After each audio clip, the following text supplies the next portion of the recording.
আসসালামু আলাইকুম বন্ধুরা, কেমন আছেন? আশা করি প্রত্যেকে সবাই ভালো আছেন। কনফিউজ নাটকটি কিন্তু আসলে একটা নাটক, আসলে চমৎকার একটা নাটক। কনফিউজের নাটকটির লোকটার নাম হলো আলমগীর। আলমগীর কিন্তু অনেক অসাধারণ নাটকটি করেছে এবং দুর্দান্ত চমৎকার অভিনয় করেছে হিমি। তো সে কিন্তু কনফিউজ, মানে নিজেও কনফিউজ হয়, অন্যকেও কনফিউজ করে। তার কারণে কিন্তু হিমিকে ডাক্তার হিসেবে নিজে তার বোন নিয়ে আসে তাকে ট্রিটমেন্ট করার জন্য। সে কিন্তু তার সমস্ত কথা শোনার পর তাকে কিন্তু কি ট্রিটমেন্ট দেওয়ার পর কিন্তু তাদের মধ্যে একটা প্রেমের সম্পর্ক দেখা যাবে। তো তারপরে কিন্তু তার কনফিউজে ওটা থেকেই যাবে, কিন্তু তারা কিন্তু প্রেমে পড়ে যাবে। যেখানেই যাক সে কিন্তু কনফিউজ হয়ে যায়। তো বন্ধুরা, যেখানেই কনফিউজ সেখানেই আলমগীর, নিলয় আলমগীর। তো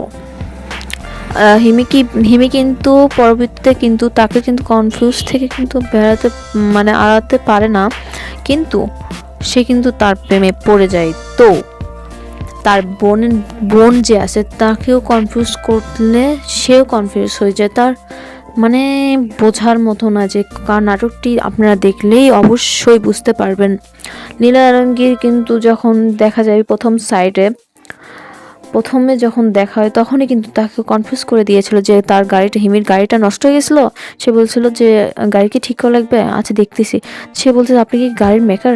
ও নিলয় বলতেছে না তো, আমি তো কোনোদিন গাড়ি ধরিনি এবং কি আমার গাড়িও নেই যে আমি দেখবো যে গাড়িটি ঠিক আছে না নষ্ট আছে না কি অবস্থা। তো অন্য একবার দেখা যায় একটা লোক দাঁড়ায় আছে রাস্তার ভিতরে, সে লোকটা দাঁড়ায় আছে আর ও দাঁড়ায় আছে, ও দৌড় মারছে, ও তার পিছে পিছে দৌড় মারছে।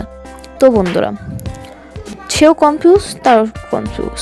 তো অবশ্যই চ্যানেলটি সাবস্ক্রাইব করে পাশে থাকবেন। নাটকটি যদি আপনাদের কাছে ভালো লেগে থাকে